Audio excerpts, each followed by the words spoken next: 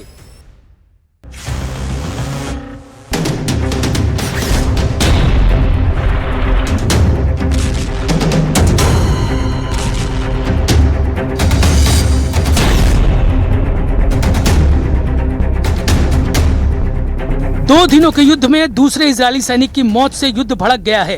Hezbollah लड़ाके अब रात में फर्स्ट पर्सन व्यू ड्रोन की बौछार से इजराइल को दहला रहे हैं।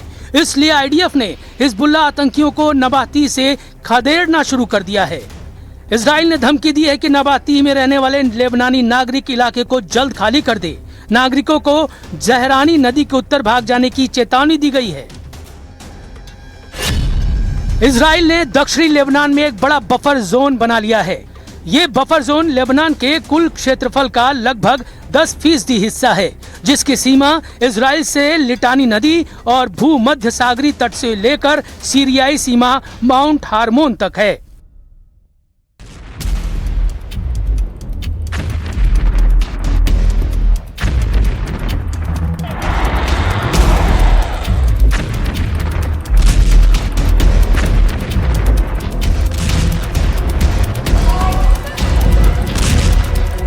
हालांकि हिजबुल्लाह के गढ़ कहे जाने वाले बेरूत में अब भी लड़ाका ग्रुप का कंट्रोल है।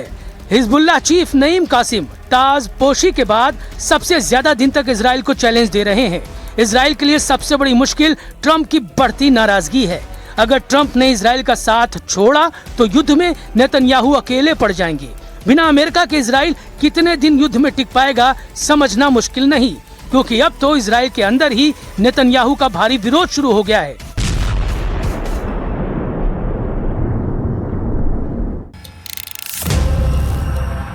एक तरफ दक्षिण लेबनान में इजराइल नए नए किले फतह कर रहा है,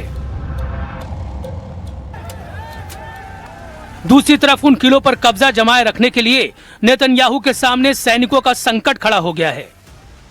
इजराइल के कंट्रोल वाले पश्चिमी यरूशलेम में कोहराम मचा हुआ है।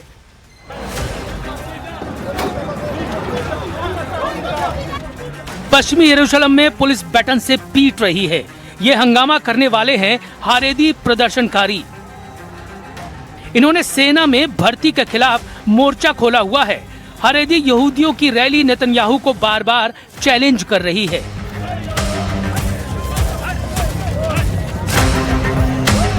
जब इजराइल ने गाजा, लेबनान और सीरिया में फौज में तैनाती की हुई है और ईरान से युद्ध किसी भी वक्त शुरू हो सकता है, इजराइल की सेना में भर्ती का मुद्दा बहुत गरमाया हुआ है।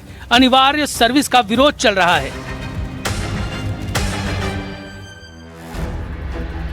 इस विरोध का सेंटर पॉइंट वो हारेदी यहूदी समुदाय है जो नहीं चाहता कि उस पर सेना में अनिवार्य सर्विस का दबाव डाला जाए। इसी डिमांड के साथ हजारों लोग यरूशलेम में इकट्ठा हुए।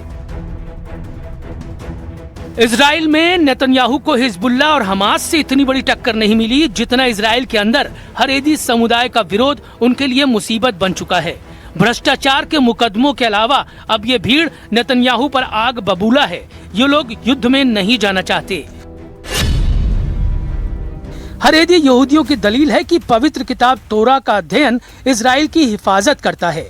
ऐसा करना उनकी ही जिम्मेदारी है, इसलिए उन्हें फौज में भर्ती से छूट मिलनी चाहिए।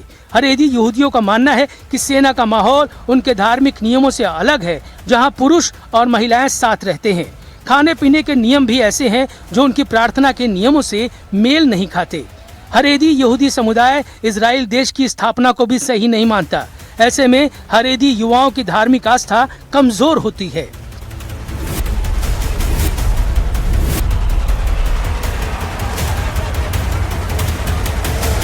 अभी तक हारेदी यहूदी समुदाय को सेना में भर्ती से छूट रही है, लेकिन सुप्रीम कोर्ट के आदेश के बाद इसे खत्म किया गया है। नेतन्याहू के गठबंधन वाले साथी भी यही चाहते हैं। ऐसे में नेतन्याहू सरकार से हारेदी समुदाय की टक्कर तेज होती जा रही है, लेकिन नेतन्याहू की दिलेरी से दुश्मन वाकिफ हैं। फाइटर लीडर कभी भी मुश्किलों से घबराते नहीं। दुश्मनों की भीड़ कितनी ही बड़ी क्यों न हो, इजराइल टकराने से बचता नहीं। इजराइल जमकर लड़ रहा है। फैसला ट्रंप को करना है कि वो साथ देंगे या नहीं, क्योंकि ये युद्ध इजराइल से ज्यादा उनकी साख का सवाल है।